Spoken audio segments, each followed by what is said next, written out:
Hello friends, അസ്സലാമു അലൈക്കും. ഫാദിയ വ്ളോഗിലേക്ക് എല്ലാവർക്കും സ്വാഗതം. ഇന്ന് നമ്മൾ കാണാൻ പോകുന്നത് ഓവണില്ലാതെ വെറും 4 ചേരുവകൾ കൊണ്ട് ആവിയിൽ ഉണ്ടാക്കിയെടുക്കാൻ പറ്റുന്ന നല്ല പഞ്ഞി പോലെയുള്ള ഒരു സ്പെഷ്യൽ സ്റ്റീം ബണ്ണിൻ്റെ റെസിപ്പിയാണ്. കുട്ടികൾക്കൊക്കെ ഇത് ഒരുപാട് ഇഷ്ടപ്പെടും കേട്ടോ. കുട്ടികൾക്കൊക്കെ കൊടുക്കാൻ പറ്റിയ, വീട്ടിലുണ്ടാക്കാൻ പറ്റിയ, ഇതുപോലെ എളുപ്പം ഉണ്ടാക്കാൻ പറ്റിയ ഒരു സ്റ്റീംഡ് ബണ്ണ് വേറെ ഇല്ല കേട്ടോ. അത്രയും നല്ലൊരു റെസിപ്പിയാണ്. നിങ്ങളെല്ലാവരും സ്കിപ്പ് ചെയ്യാതെ കാണാൻ നോക്കുക. ഇതുണ്ടാക്കാൻ വേണ്ടി ആദ്യം ഒരു പാത്രത്തിലേക്ക് 100 ഗ്രാം കോൺഫ്ലവറും 100 ഗ്രാം മില്ലി തിളച്ച വെള്ളവും ഒഴിച്ച് നന്നായിട്ടൊന്ന് ഇളക്കിയെടുക്കാം. ഇതിലേക്ക് കളറാണ് ഞാൻ ആഡ് ചെയ്യുന്നത്. ഇത് വൈറ്റ് കളറായിട്ട് ഉണ്ടാക്കാം, അപ്പോൾ കളർ ആഡ് ചെയ്യണ്ട. ഞാനിപ്പോൾ യെല്ലോ കളറാണ് ആഡ് ചെയ്യുന്നത്. ഒന്ന് ചൂടാറിയതിന് ശേഷം 1 ടേബിൾ സ്പൂൺ ഈസ്റ്റ് ഇട്ട് കൊടുക്കാം. 200 ഗ്രാം മൈദ ഇട്ട് കൊടുക്കാം. 2 മുട്ട ഇട്ട് കൊടുക്കാം. മുട്ട പൊട്ടിച്ചിട്ട് ഫുള്ളായിട്ട് വൈറ്റും യെല്ലോയും ഒക്കെ കൂട്ടിയിട്ട് തന്നെയാണ് ഇട്ട് കൊടുക്കുന്നത്. ഇനി ഇതൊക്കെ ഒന്ന് നമുക്ക് മിക്സ് ചെയ്ത് എടുക്കാം. ഇനി ഇതിലേക്ക് 2 ടേബിൾ സ്പൂൺ ഓയിലാണ് ഒഴിച്ചു കൊടുക്കുന്നത്.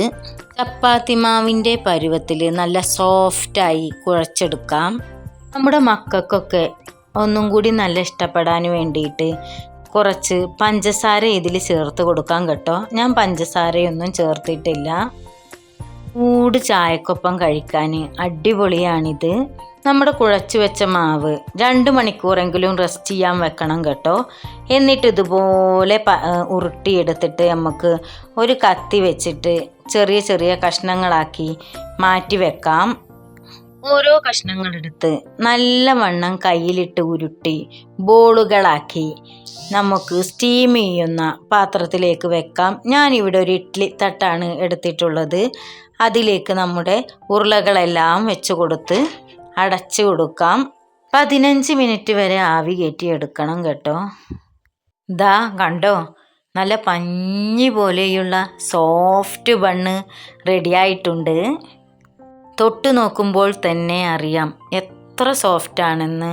ഓവണോ ബേക്കിംഗ് പൗഡറോ ഒന്നുമില്ലാതെ ഇത്രയും പെർഫെക്റ്റായിട്ട് ഇത് ചെയ്തെടുക്കാം. ചായയുടെ കൂടെ കഴിക്കാൻ ഇതിലും എളുപ്പമുള്ള വേറൊരു ബണ്ണില്ല. എന്തായാലും എല്ലാവരും ഒന്ന് ട്രൈ ചെയ്ത് നോക്കണം. നല്ല സോഫ്റ്റായ ഒരു ബണ്ണാണ്. ഉള്ളൊക്കെ പഞ്ഞി പോലെയാണ് ഇരിക്കുന്നത്. ഞാനൊന്ന് പൊട്ടിച്ച് കാണിച്ചു തരാം കേട്ടോ. ഇത് കണ്ടില്ലേ, ഉള്ളൊക്കെ നല്ല സോഫ്റ്റായി ഉള്ളൊക്കെ പഞ്ഞി പോലെ ഇരിക്കണത്. നമുക്ക് ഇത് ജാം കൂട്ടിയിട്ട് കഴിക്കാം, അല്ലെങ്കിൽ ന്യൂഡല് കൂട്ടിയിട്ട് കഴിക്കാം, അല്ലെങ്കിൽ ബൺ മസ്കയിലെ പോലെ ക്രീം ഉണ്ടാക്കി കഴിക്കാം. ഞങ്ങളിവിടെ ജാം കൂട്ടിയിട്ടാണ് കഴിക്കുന്നത്. നല്ല ചൂട് ചായയും ഇത് ഒന്ന് ജാമൊക്കെ തേച്ച് കഴിക്കാൻ നല്ല അടിപൊളിയാണ് കേട്ടോ. നല്ല രസമുണ്ടായിരുന്നു, നല്ല ടേസ്റ്റ് ഉണ്ടായിരുന്നു ചൂടോട് കൂടി കഴിക്കാൻ വേണ്ടിയിട്ട്. മധുരം വേണ്ടവർക്ക് കുറച്ച് മധുരം ആഡ് ചെയ്തിട്ട് ഇത് ഉണ്ടാക്കാം. അല്ലെങ്കിൽ മധുരം ഇഷ്ടമില്ലാത്തവർക്ക് 1 ടീസ്പൂണ് 1 ലേശം സാൾട്ട് ആഡ് ചെയ്തിട്ടും ഇത് ഉണ്ടാക്കാം. ഇത് 2 ഇടാതെയും ഉണ്ടാക്കാം കേട്ടോ. ഇത് 2 ഇടാതെയാണ് ഞാൻ ഉണ്ടാക്കിയിരിക്കുന്നത്. അപ്പോൾ എല്ലാവരും ഒന്ന് ഉണ്ടാക്കി നോക്കിയിട്ട് അഭിപ്രായങ്ങളൊന്ന് കമൻറ്റ് ചെയ്യണേ.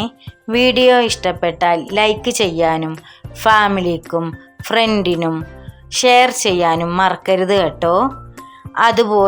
ഇതുപോലെയുള്ള നല്ല റെസിപ്പികൾക്കായി നമ്മുടെ ഫാദിയ വ്ളോഗ് എല്ലാവരും സബ്സ്ക്രൈബ് ചെയ്യണേ.